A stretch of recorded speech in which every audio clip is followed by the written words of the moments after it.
Perkenalkan, nama saya Uta Pedro Gustian, NIM 2143100 dari Prodi TI Pagi, kelas PB. Saya akan mempresentasikan Pancasila sebagai ideologi. Pancasila adalah ideologi bangsa Indonesia sekaligus dasar negara sebagaimana diterangkan dalam pembukaan Undang-Undang Dasar 1945. Ideologi Pancasila disahkan pada saat sidang PPKI 18 Agustus 1945. Pancasila sebagai ideologi negara memiliki arti 5 prinsip.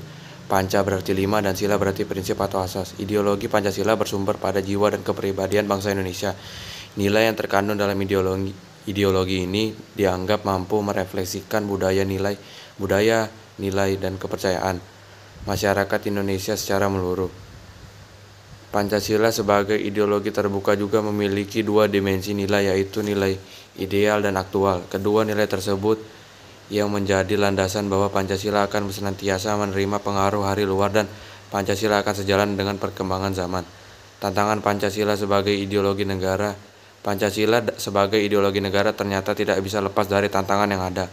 Tantangan yang muncul bisa dari faktor internal ataupun faktor eksternal. Menurut penjelasan di Jurnal Office 2, berikut beberapa terhadap ideologi Pancasila dari faktor internal maupun eksternal. Faktor internal: 1. Pergantian rezim yang berkuasa melahirkan kebijakan politik yang berorientasi pada kepentingan kelompok atau partai sehingga ideologi Pancasila sering diabaikan. Yang kedua, penyalahgunaan kekuasaan seperti korupsi mengakibatkan kepercayaan masyarakat kepada rezim yang berkuasa menurun. Hal ini mempengaruhi kepercayaan terhadap ideologi negara. Faktor eksternal: 1. Menguatnya isu kebudayaan global yang ditandai dengan masuknya ideologi asing dalam kehidupan berbangsa dan bernegara. Sebagai akibat dari keterbukaan informasi, kebutuhan dunia. Yang kedua, kebutuhan dunia semakin meningkat seiring dengan pertumbuhan penduduk dan kemajuan ideologi sehingga terjadi eksploitasi sumber daya alam secara masif. Tentu saja kondisi tersebut bisa mengakibatkan kerusakan lingkungan dan memicu bencana alam seperti banjir dan kebakaran hutan. Urgensi Pancasila sebagai ideologi. Pancasila tidak hanya berperan dalam aspek legal formal saja, namun juga hadir dalam kehidupan masyarakat secara nyata. Berikut peranan dari ideologi Pancasila. Yang ke-1, ideologi sebagai penuntun warga negara, dan yang kedua, ideologi negara sebagai penolakan terhadap nilai yang tidak sesuai sila Pancasila. Ideologi Pancasila bersumber pada pandangan hidup bangsa dan falsafah bangsa, sehingga telah memenuhi syarat sebagai ideologi terbuka. Meskipun demikian, tidak berarti keterbukaan tersebut dapat memusnahkan atau memindahkan atau meniadakan ideologi itu sendiri.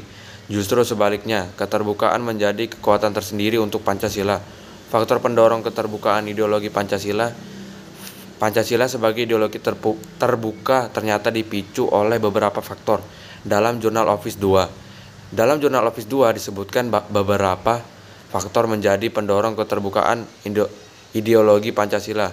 Berikut penjelasannya.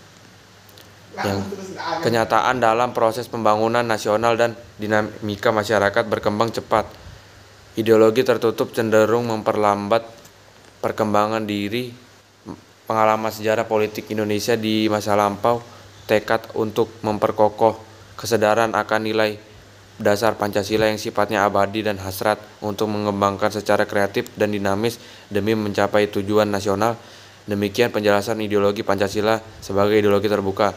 Sebagai warga negara Indonesia, kita perlu memahami hal-hal tersebut agar dapat mengamalkan nilai Pancasila dengan baik dan benar.